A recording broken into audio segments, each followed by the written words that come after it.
Robert F. Kennedy Jr. just ended routine childhood vaccinations in America. 6 vaccines that were given automatically: flu, HPV, hepatitis, chickenpox, meningitis, and rotavirus, now require a doctor consultation and parental consent. Kennedy says he's restoring medical freedom. Doctors say he's bringing back deadly diseases we eliminated decades ago. Parents are divided. One side celebrates choice. The other side fears a health catastrophe. Today, Sophia and Liam explode. Is RFK Jr. protecting children or killing them? Here's the policy earthquake. As Health and Human Services Secretary, RFK Jr. issued an order ending automatic administration of 6 childhood vaccines. Previously, these shots were part of standard pediatric care. Doctors gave them routinely during checkups. Now, doctors must schedule separate consultations to discuss each vaccine, explain risks and benefits, and obtain explicit parental consent before administration. But here's what's going to shock you by the end of this video. The policy might not actually increase vaccine choice. It might just create barriers that leave children unvaccinated by default. Consultation requirements mean extra appointments parents can't always make. Insurance may not cover vaccine-only visits. Low-income families face the most obstacles. Meanwhile, vaccine-preventable diseases are already resurging. Measles cases tripled last year. Whooping cough is back in schools. The question: is this medical freedom or public health sabotage? Kennedy claims vaccines cause autism despite science proving otherwise. Medical associations call this the most dangerous health policy in modern history. Sophia says Kennedy is a conspiracy theorist, killing children. Liam says he's ending big pharma tyranny. This is medical catastrophe disguised as freedom. RFK Jr. just condemned thousands of children to preventable diseases, disabilities, and death. Vaccines are the greatest public health achievement in human history. They eradicated smallpox, nearly eliminated polio, prevented millions of deaths from measles, mumps, rubella. The diseases Kennedy's policy will bring back don't just make kids sick. They kill them or leave them permanently disabled. Measles causes brain damage. Whooping cough suffocates infants. HPV causes cancer. These aren't minor illnesses. And the choice argument? Parents don't choose for their child to get measles at daycare because another parent believed conspiracy theories. Vaccination isn't individual choice, it's community protection. Herd immunity requires high vaccination rates. When rates drop, diseases return and kill the most vulnerable. Kennedy's autism claim has been debunked by every major medical organization globally. The original study was retracted for fraud. There is no link between vaccines and autism. Promoting this lie while eliminating routine vaccines is medical negligence that will result in dead children. Sophia just defended government forcing medical procedures on children without parental consent. That's tyranny, not public health. Here's what Kennedy actually did. He didn't ban vaccines. He said doctors must talk to parents before injecting their children. That's called informed consent, a fundamental medical right. If vaccines are so safe and effective, doctors should have no problem explaining that. The hysteria over requiring conversations reveals the real agenda. Pharmaceutical companies want automatic injections without questions, and vaccine injuries are real. Thousands of families have received compensation from the Federal Vaccine Injury Compensation Program, a fund that exists precisely because vaccines can cause harm. Big Pharma is legally shielded from liability. When your product injures people but you can't be sued, maybe informed consent makes sense. The autism debate isn't settled. Thousands of parents report children developing autism shortly after vaccination. Dismissing their experiences as conspiracy theory is arrogant and cruel. Kennedy is asking for more research and transparency. That's science, not denialism. The autism vaccine link has been studied exhaustively. Every study shows no connection.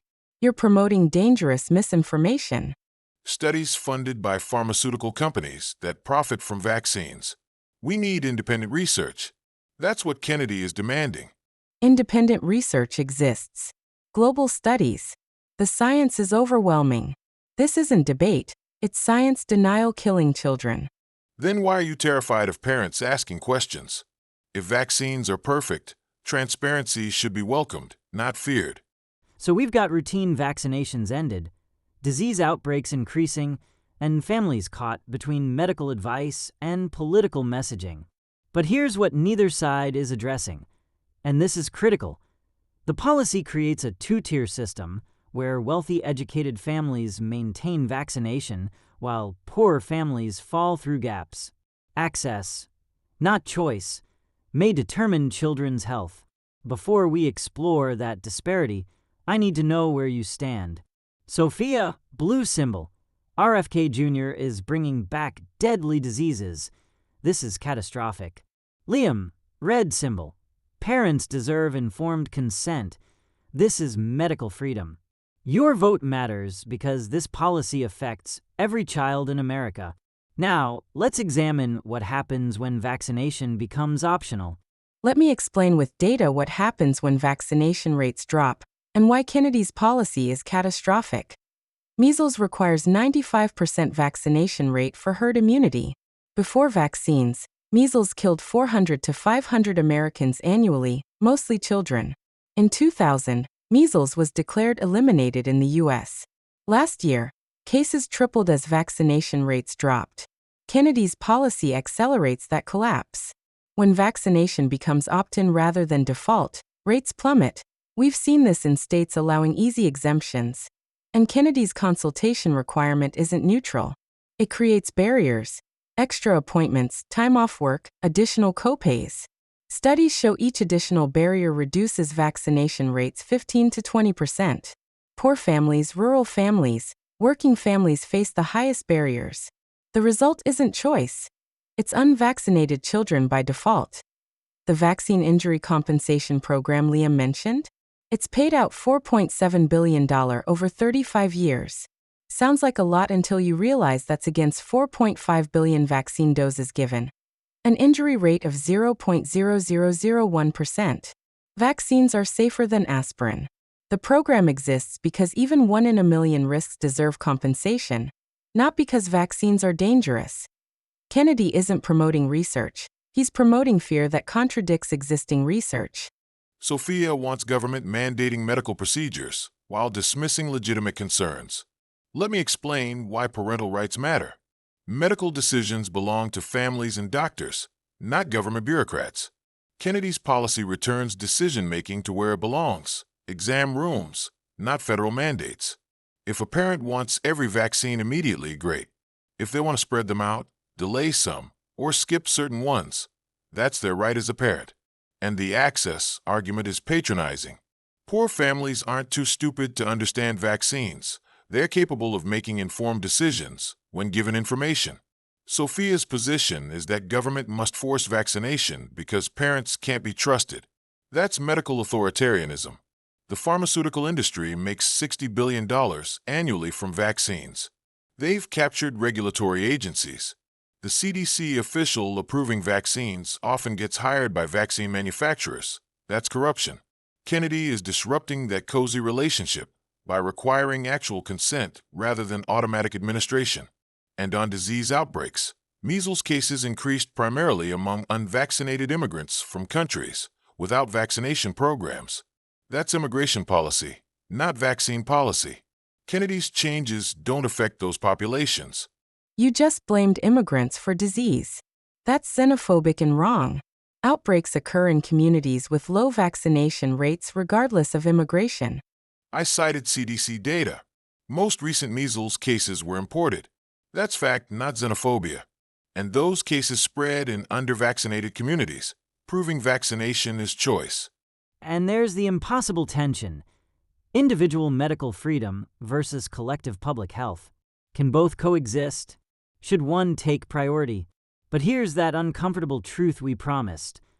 Both sides may be missing the real story. Kennedy's policy might not survive legal challenges. Multiple states are suing, claiming federal overreach into state health policy. Medical organizations are refusing to comply. saying it violates their professional obligations. Insurance companies are denying coverage for consultation-only visits.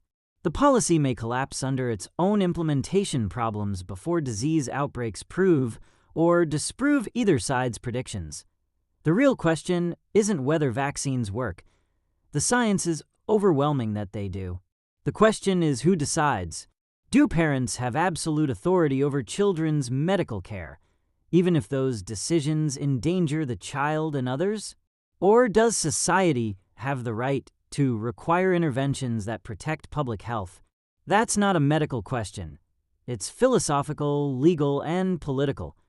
Because this debate connects to something happening right now that illustrates the same tension: government power versus individual rights. While Kennedy changes vaccine policy, the Supreme Court is deciding whether Trump can fire Federal Reserve Governor Lisa Cook.